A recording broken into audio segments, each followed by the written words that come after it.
Paramatma, and even trying to understand Bhagavan is supposed to be already concluded.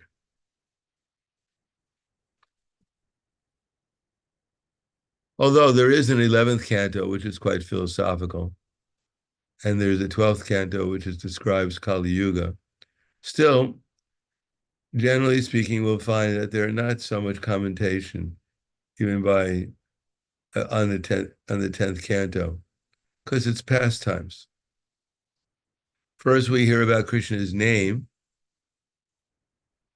or names. Then we hear about Krishna's forms. Then we hear about Krishna's qualities. And then we hear about Krishna's associates. And when we understand all those things, then we hear about his pastimes. Because without understanding Krishna's name, his forms, his quality, his associates, the spiritual quality of them, then hearing the pastimes is actually not very productive. Because without understanding the other things about Krishna, one will think that Krishna's pastimes are something like an ordinary boy or with an ordinary girl, whatever. Srila Prabhupada writes in the beginning of the Krishna book that there are three kinds of persons who will hear Krishna Katha, and especially the 10th canto of the Srimad Bhagavatam. The first class of people are materialists. They'll derive benefit from the Bhagavatam because they think they're just like nice activities between young girls and a young boy. But if they hear from the right source and they have the right attitude, then they'll also be benefited. The other class are those who are on the spiritual past, transcendental level, the liberated souls who are on the platform of Nishta. They'll also derive benefit when they hear the 10th canto, because for them, the more they hear, the more it becomes enlivening and enlightening. And the other is the Paramahamsas, for whom the 10th canto is meant specifically for.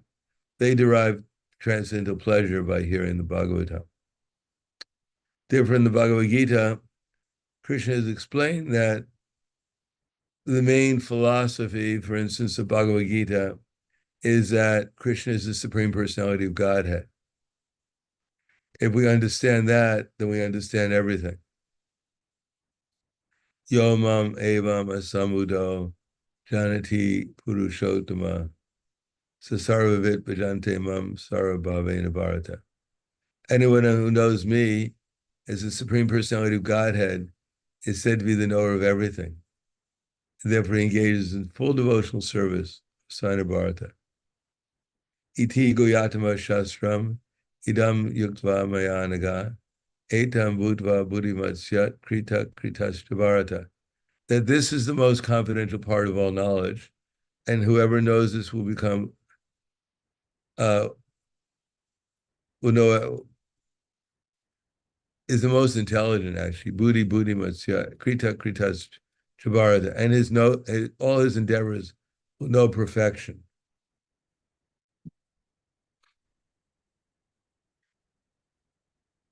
In other words, it's expected that one has already realized that Krishna is the Supreme Personality of Godhead before one reads the 10th canto. But still,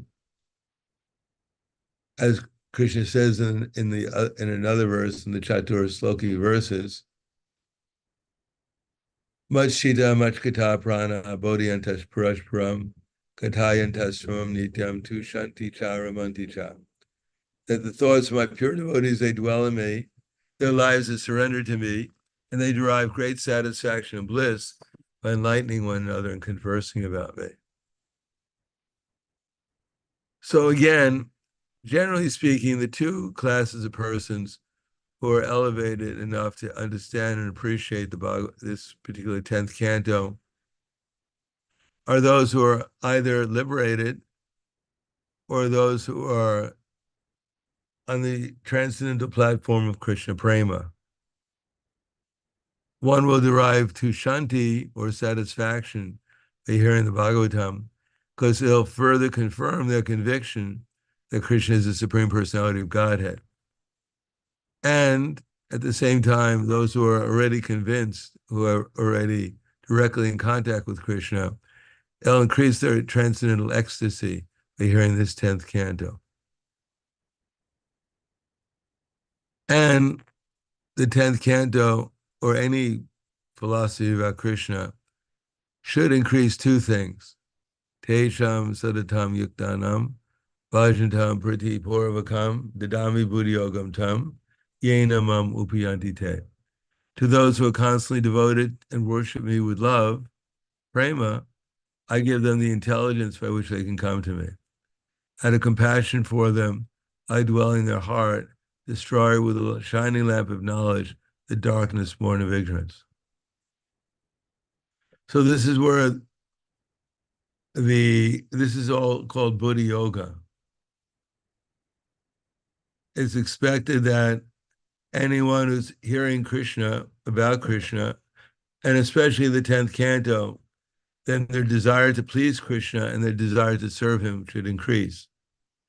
And as that increases, even one who's liberated, or even one who's on the platform of bhava, then they'll further make spiritual advancement towards the platform of prema. Therefore, that famous verse where it says in the 10th canto that if one hears these pastimes between Krishna and the gopis, then all traces of material lust will disappear from their hearts. Sometimes the devotees misunderstand this as thinking that if they hear the 10th canto at any stage, material lust will disappear from their hearts. So they immediately jump to the 10th canto, specifically the part that deals with the rasa dance, or the Krishna's dealings with the gopis. And they think that the more we hear about this, then the more we'll become purified.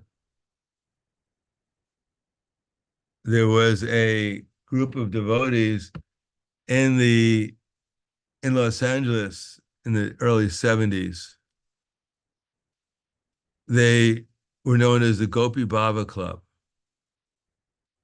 Now, the Gopi Baba clubs, actually, there were two clubs. One was the Gopi Baba female club and the Gopi Baba male club. And all they did was read the 10th canto, or Krishna's pastimes with the gopis, because they had heard that if they hear Krishna's pastimes with the gopis, any trace of material lust will disappear from their hearts. But they didn't have a real clear understanding of who that was meant for. It wasn't necessarily meant for the neophyte devotee. Now, neophyte devotee, there are four kinds of neophyte devotees. There is those who are in distress, those who are in wanting material resources in exchange for devotional service, those who are inquisitive, and those who are seeking after liberation. The topmost neophyte devotee, Prabhupada said, or the topmost neophyte devotees are the four Kumaras. The four Kumaras are not ordinary personalities. They're liberated persons, or at least practically liberated, but especially after they went to Vaikuntha and they saw Lord Narayan, they became actual devotees. But they weren't quite liberated in one sense. Otherwise, how could they become angry at the doorkeepers if they were free from all material desires? Something was there. And therefore, in one sense, it was proper for the doorkeepers not to allow impersonalists to enter into Vaikuntha. In other words, the pastime is quite complicated and has many aspects to it.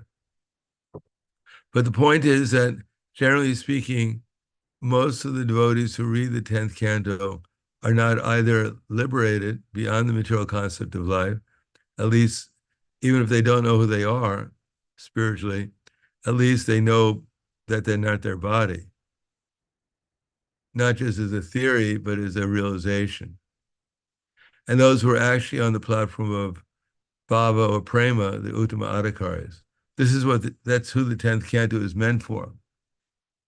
Now, there's another class, the Prabhupada said, they can also hear the 10th canto, but they shouldn't imagine that they've understood the 10th canto. They should understand their limitations, and that without having spiritual senses, the pastimes may appear to be mundane to them.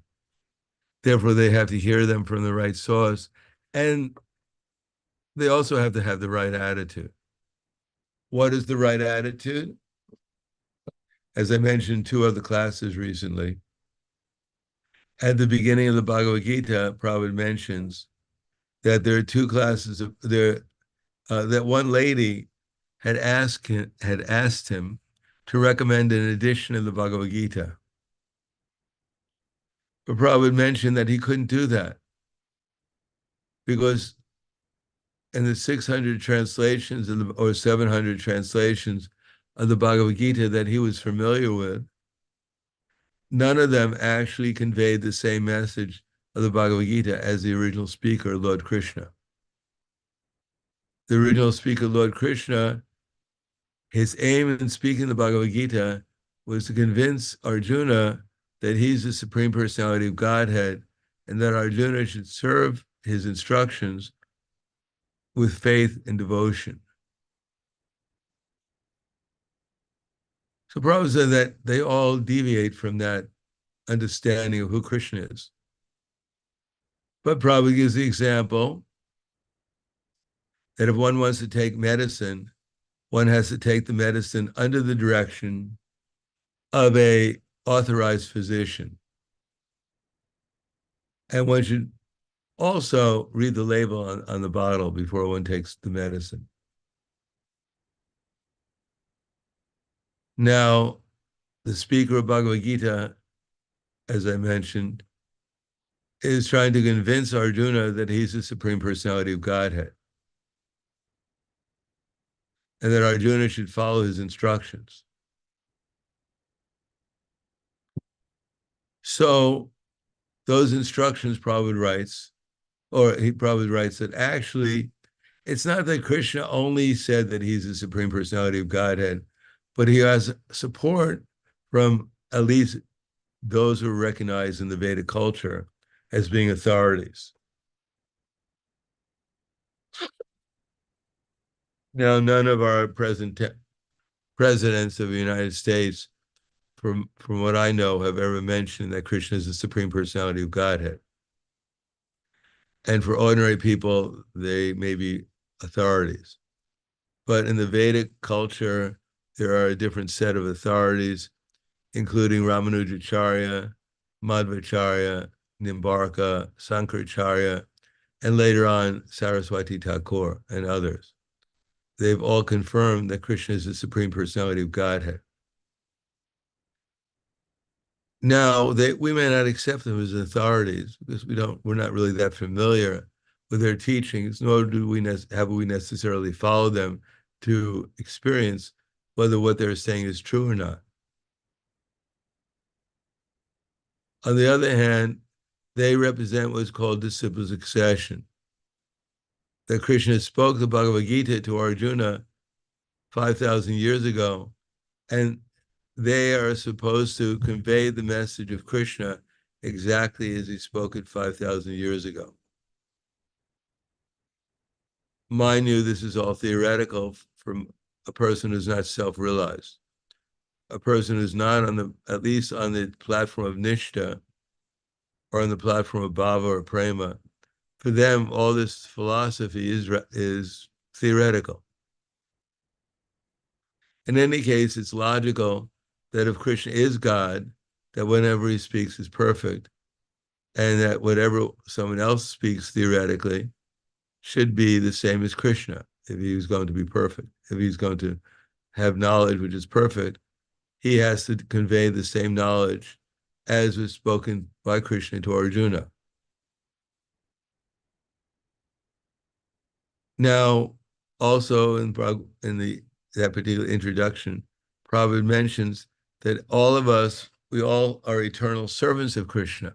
Again, a theory for most people, or not self-realized, is a theory that everyone has an eternal relation with Krishna, and that's called Svarup. Then Prabhupada writes, eventually, he says that if one wants to derive any benefit from reading the Bhagavad Gita, then he at least theoretically has to accept that Krishna is the Supreme Personality of Godhead. That's called faithful person. Otherwise, the reading of the Bhagavad Gita is a waste of time. We don't have to blindly accept that Krishna is God in order to derive benefit from reading Bhagavad Gita. Nor do we theoretically, or nor do we blindly reject that Krishna is God. We theoretically accept that he's God, and on that basis, we try to understand what the teachings are and then put them into practice in order to experience whether what Krishna is saying is true. Because Krishna promises in Bhagavad Gita, if we put this knowledge into practice, then he as a super soul within our heart will give us our intelligence how to understand it, how to realize it. Eventually realize. Therefore, as Prabhupada would say, the proof of the pudding is in the tasting. Other than that, we could read Bhagavad Gita, and the result will be that we don't go anywhere. For instance, in the fourth chapter of Bhagavad Gita, Krishna says, Agyas Chasradanas Cha Samshayatma Vinashati Nanyam Lokasti Naparo Nasukam Samshayatmanaha. That ignorant and faithless persons who doubt the revealed scriptures go to ruin and perish. For the doubting soul, there's happiness neither in this world nor in the next. And Prabhupada points out 4 kinds of doubtful persons. One class is those who have no idea what we're talking about. They're completely unfamiliar with Krishna consciousness. Even on the platform of religiosity. They're not merciful, they're not truthful, they're not clean, they're not austere. They don't follow any principles, even ordinary religion, what to speak of spiritual principles. So that's the lowest. Others may be familiar with the Vedic literature or some part of it, even some religious scripture, but they don't really believe it. They can quote verses from Bhagavad Gita, but they have no faith in the Bhagavad Gita. Others, they have faith, but they don't follow. Another class, they follow, but they don't believe Krishna is the Supreme Personality of Godhead. So they're all considered faithless to one degree or another. But the most unfaithful are those who have no knowledge about Krishna. In any case, we're going to read a little bit about the Srimad Bhagavatam, or you've been reading for some time, but we should understand that we have to have the right attitude. We have to have a background. Why is it that we read Srimad Bhagavatam, especially the 10th canto, and it appears to be something like a fairy tale?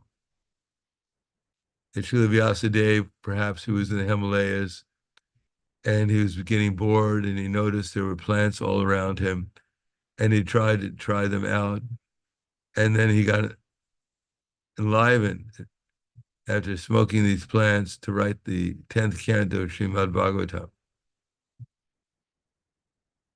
And now we have a little boy, 10 years old, picking up a hill with his left pinky.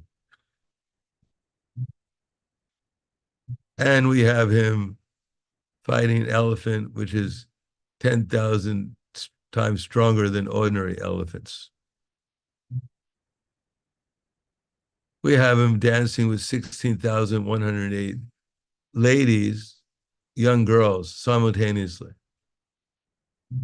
So it definitely sounds like a case of someone a little bit on a different platform, surely. How he got there, and we can suspect how he got there. And what to speak that he meets a man with four heads and talks to him. He meets another man with snakes around his neck and he has three eyes. It sounds all very suspicious about what's the origin of these writings. Anyhow, they're enjoyable, therefore we read them to our children at night because they're so unusual that the children fall asleep. So they have some value. No, one has to have a background in the philosophy in order to derive the benefit, or else, in the right attitude means that we should understand that we can't understand. That much we should understand, that we can understand. Without a spiritual body, without spiritual senses, it's almost like licking the bottle of honey. We can lick it and we're aware that there's maybe honey there, but we can't taste it necessarily. But if we have the right attitude, at least we'll become interested in opening the bottle somehow or another and getting a taste of what the honey's about. Therefore, there's something called reading this in order, and that's what we're doing. We're reading it one after another, but we're not necessarily relishing it, but we have to read it with the right attitude. That is, at least theoretically, accept that this is real, but we're just not on the platform to experience it. And to us, it may seem rather unusual, at least, to say the least. So I'll read this. I'm not going to read the Sanskrit. Or maybe I will read the Sanskrit.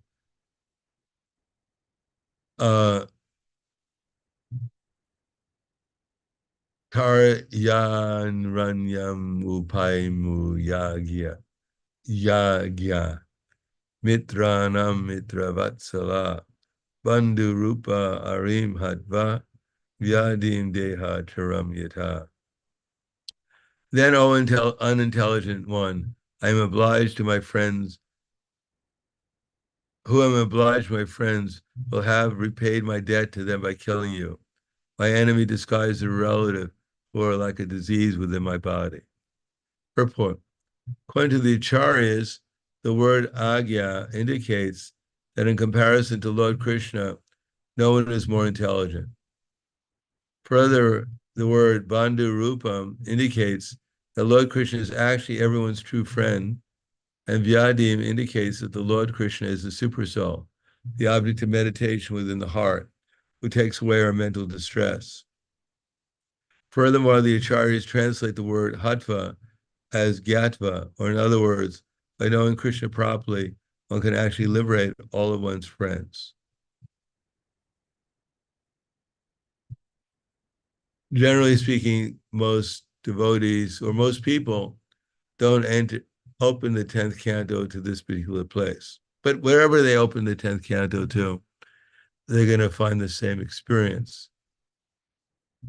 Generally speaking, when someone curses us or criticizes us, we don't have very learned men analyzing the criticism against us and turning it around in favor of us. Generally speaking, when someone curses us or criticizes us, we're not in ecstasy thinking about how much they're praising us. But in this case, that's what's happening. Therefore, it actually takes some appreciation, first of all, who the acharyas are and who Krishna is, how they can do that by so much deep knowledge of the Shastras and so much deep knowledge of how Krishna consciousness works, that they could understand that even the demons, those who are against Krishna, who want to criticize him, that they themselves are acting under the energy of Krishna. Whether we call it Mahamaya or Daivi Maya, still no one can do anything or say anything or think of anything outside of Krishna consciousness, in the sense that Krishna is the control of both the external energy and the material energy. And especially when someone finds himself in Krishna's pastimes under the influence of Krishna, even if they're under the influence of the external energy, still they're special personalities. No one makes it into directly associating with Krishna in this way, unless somehow or another they become qualified. To become killed by Krishna takes very special qualifications. And therefore, generally speaking, whatever they say can be utilized, it can be understood by our acharyas as at least indirectly praising Krishna.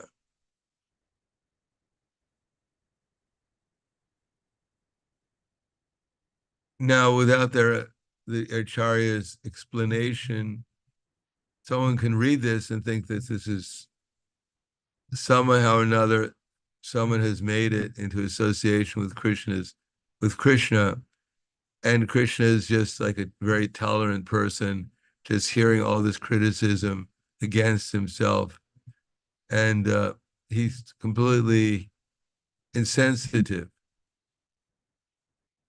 For him, it doesn't matter what people say, he always smiles. Just like we can see in the temple, many different people come before Krishna, and Krishna is always smiling. In other words, it appears that Krishna is either intoxicated, which by love maybe, or that he just doesn't understand what people are saying. Or he understands what people are saying, but he doesn't care what they're saying. But actually, the Supreme Personality of Godhead does care what people say. For instance, in the pastime of Shaiman when Satyajit entered into Dwarka with a Shaiman jewel around his neck, and everyone thought he was the sun god. Now, as the story went on, Krishna had told the citizens of Dwarka that actually this was not the sun god, this was Shatrajit, who was wearing the jewel, the Shaiman jewel, that the sun god had given him as a gift for his worship. Krishna had asked Satyajit when he met him to please give that jewel to Ugrasena because he's the emperor and the best of everything should be offered to the emperor. But Satyajit refused and instead put it in a temple because he was getting something like 80 kilos of gold a day. And as everyone knows, nowadays, generally speaking, the price of gold is going up. So Satyajit was quite attached to this precious metal called gold. He didn't want to give it up. In any case, one day his brother Prahlada took the jewel and was riding in the jungle, showing it off. I don't know who he was showing it off to, but he was showing it off to someone. One lion came along and got attracted by the jewel and killed Prahlada and his horse and took the jewel away. Then Jambavan came and killed the lion and took the jewel away. He took it into his cave and gave it to his small boy. And at that time, Satyajit, realizing that the jewel had disappeared from the temple, suspected that maybe Krishna had stolen it. Because Satyajit did not voluntarily give the jewel, therefore he went around telling everyone in Dwarka, you know that type of people, I'm sure, who like to go around telling everyone what's wrong. So there was no internet at that time. So he had to go personally to everyone and criticize Krishna for stealing the Shaiman jewel. And anyhow, he was doing it. That became his purpose of life, was to criticize Krishna. But Krishna didn't like that, being defamed. After all, the whole idea is that Krishna has come to this planet not to people criticizing him, but so that people could learn to love him. That's why Chaitanya Mahaprabhu took sannyas, because he was being criticized by these students. And Chaitanya Mahaprabhu thought this is very inauspicious, that people are going to go around and criticize me. And instead of going back to the spiritual world, by associating with me, they're going to go to hell.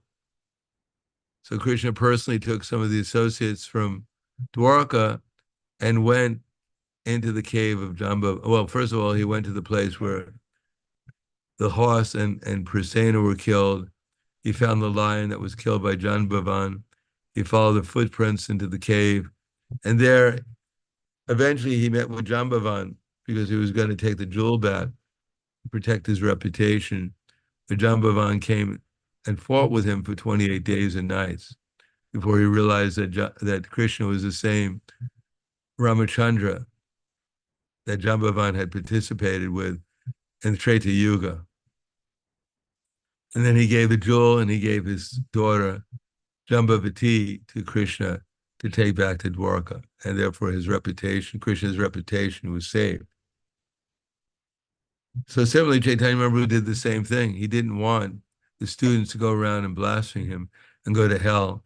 He wanted them to appreciate and respect him so they can make spiritual progress, which is his mission. So similarly, those demons who enter into these pastimes, they're not ordinary demons. And what they're saying is not ordinary. The acharyas can find out what they're actually saying, which is praise to Krishna. And without hearing from these acharyas what's actually being said, people actually may, in their minds, start criticizing Krishna, which would be very unfortunate. Therefore, one should not read the Bhagavatam unless it's in disciple succession, coming from the acharyas. And then one, especially in this 10th canto, hear from the acharyas what's actually going on there, so that we don't fall into the platform of criticism. And instead of getting a positive result from hearing the Bhagavatam, we actually find ourselves in a very extreme difficulty because of our criticism against Krishna. So I'm going to stop here. This is one verse. If I was actually going to explain more, we'd have to read a lot more verses here because there are no purports to them. Because I guess if the acharyas wrote a purport, they'd say, well, please go back to if you need a purport, then please go back to the first canto and start all over again. And then you'll find some purports there. Thank you, Maharaj. Wonderful class.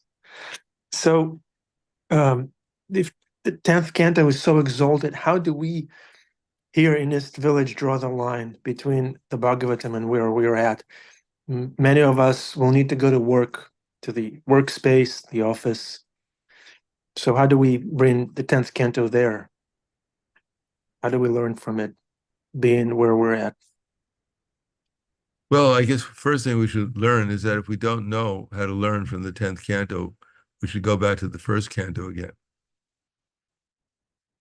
Because the 10th canto is meant for persons who are self-realized. Everything is clear, just like when the sun comes up, one doesn't need a flashlight to figure out where the sun is. So if we need a flashlight to figure out what to do with the 10th canto, it means we haven't understood that it's like the sun. That this Bhagavatam is risen like the sun. Krishna, as it says in the Bhagavatam at the beginning.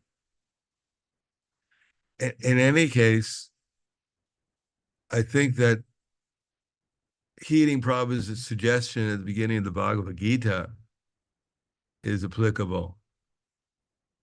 Now, for the most part, the 10th canto is meant for appreciation. So we should try to appreciate it, although we may not accept it blindly or reject it blindly. We should try to appreciate how wonderful Krishna is, theoretically at least. And then we'll derive, that's our benefit. Because if we appreciate it in that spirit, then we'll actually get some benefit from reading the 10th canto. Thank you, Maharaj. Wonderful, wonderful. Very helpful. Krishna Kumari has a hand up. Okay. Hare Krishna Maharaj, please let me know obeisances. If I didn't know before this class, you are just so funny. Like everyone's so serious here, but your humor is just, it blows my mind. You're really funny. I am wondering. I'm an incarnation of a clown, by the way. I mean, I need to laugh, you know, and if you could laugh at Bhagavatam class, it's good. I'm wondering about you were talking about these aren't ordinary demons. I was wondering if you could talk something about the present day demons, because we were discussing that this week. Oh, they're petty demons. They're not even worth talking about. These other demons, as Bhakti Chaitanya Maharaj, well, as in the 10th canto of the Bhagavatam, the Acharyas have commented, most of them came from a planet of demons. They were especially demons who were usually cursed. They were usually devotees or great personalities who were cursed by sages and forced to become demons. But they got benedictions, most of them, that they could actually participate in Krishna's pastimes and therefore get Krishna's association and either go back to the spiritual world or get liberated. That's in the 3rd canto. It says that there were a planet of wizards that came down here, Bakasura and Agasura and all these personalities. Many, I mean, if you're going to be a demon in Krishna's pastimes where you can transform your body into that of a serpent, 20 kilometers or 50 kilometers long, it's not the person down the street, smoking marijuana. I mean, you have to go through a lot of austerities in order to qualify yourself to be worthy of fighting against Krishna in his pastimes.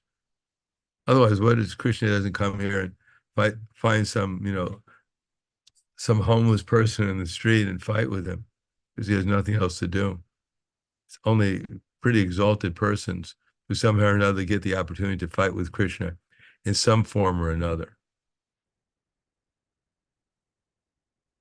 Is that right? Thank you. Now we have something up here. It looks like that's Prabhupada. Someone has the temple room, please. Oh, temple room. Okay. That's Manohar Prabhu, sage of steady mind and surrendered heart. Hare Krishna. Thank you, Nanda Bihari Prabhu. And Hare Krishna, thank you, Maharaj, for giving class. My question was around, again, the 10th canto. You had mentioned nicely that one should already kind of have this realization before entering into it. But what is your advice or your thoughts on reading books like Krishna Book, which also has, like you had mentioned, 10th canto by itself doesn't have so much philosophy, but perhaps the way Srila Prabhupada has written Krishna Book, the philosophy is imbued with it. So is that more of an approachable text? What are your thoughts on this, Maharaj? Yeah, it's not that we shouldn't. Srila Bhaktisiddhanta Saraswati Prabhupada said that we should also read something about Krishna's pastimes in the internal energy.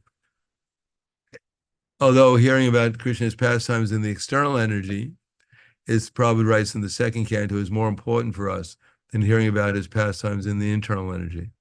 But also it's important for us to hear about Krishna's pastimes in the internal energy. Otherwise, if we just stick with Nivritti Marg, then we'll never come to Pravritti Marg. If we only deal with the negative, we'll never appreciate the positive. And we never appreciate the positive, then we'll become impersonalists. That without understanding how Krishna is a person and his wonderful activities, although they may be extraordinary to us, beyond our imagination, something we can't accept blindly, but at least we should hear about them to interest ourselves so that we can come to a platform of experiencing what Krishna is actually like.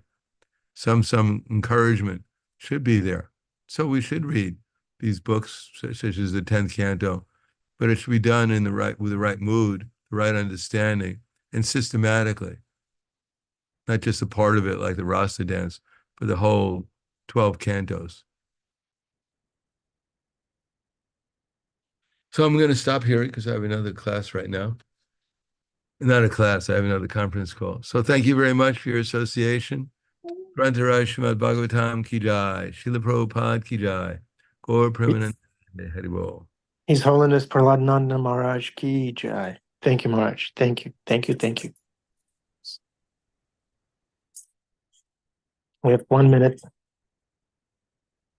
We have somebody here on this call who is claiming to be a demon, but we know they're a devotee. I think all demons are like that. They may be doing things, but deep down, underneath all the layers, there are devotees.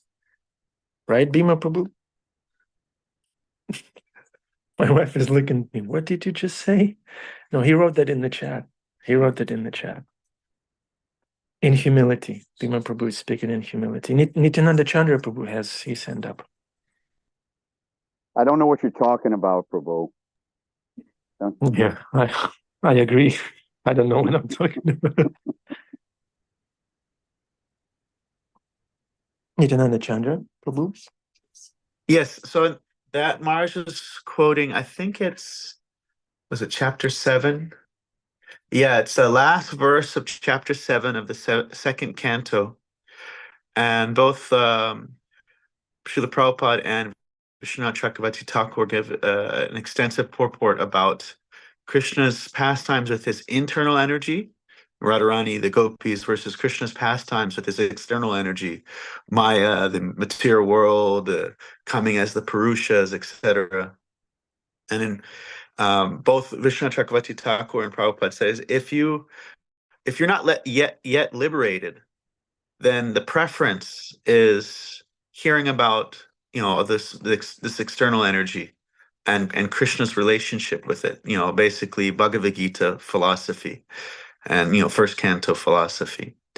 And if you're liberated, then yeah, the pastimes of the internal energy. So raise your hand if you're not yet liberated. Anybody here not yet liberated? So yeah, if you're not yet liberated, and therefore you see Prabhupada's preference in how he would speak was he would speak a lot about the philosophy of the Bhagavad Gita, philosophy that you find in first canto, and he wouldn't just speak about Krishna's internal lila. Thank you, Nityananda Chandra Prabhu. Darshan time, internal. Time to appreciate Krishna's internal energy in the form of the deity. Beautiful Radha Muladhara, Shigura Chandra. Thank you. Thank you. Put on your best look. Thank you.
Hare Krishna. Thank you very much, dear devotees, for your association. Nityananda Chandra Prabhu, thank you for scheduling Maharaj's class.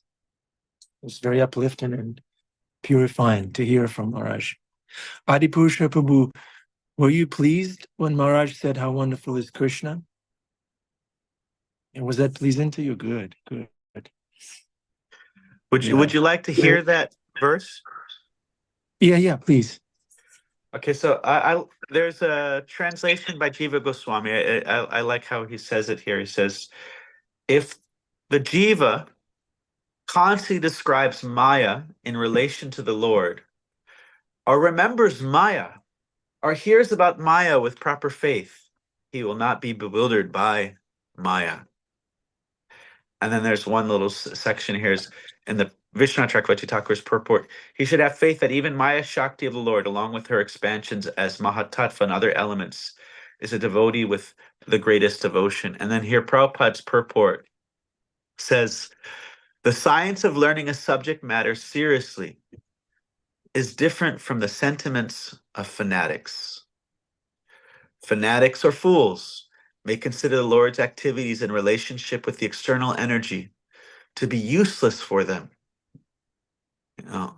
And they may falsely claim to be higher participants in the internal energy of the Lord. But factually, the Lord's activities in relation with the external energy and the internal energy are equally good. On the other hand, those who are not completely free from the clutches of the Lord's external energy should devoutly hear regularly about the activities of the Lord in relationship with the external energy. They should not foolishly jump to the activities of Lord's internal energy, falsely attracted by such activities as his rasa lila. The cheap reciters of the Bhagavatam are very much enthusiastic. They had the Bhagavat Saptaha, where they have 7 days of Bhagavatam festival, and they just jump into the romance pastimes, and it's just kind of like people like hearing juicy stories. The cheap reciters of the Bhagavatam are very much enthusiastic about the activities of the Lord's internal potency, and the Sudha devotees absorbed in material sense enjoyment falsely jump to the stage of liberated souls and thus fall down deeply into the clutches of the external energy. And he goes on more and more about this subject. And then in that pastime where Prabhupada's speaking with the devotees, they said, but Prabhupada, we heard that we become purified.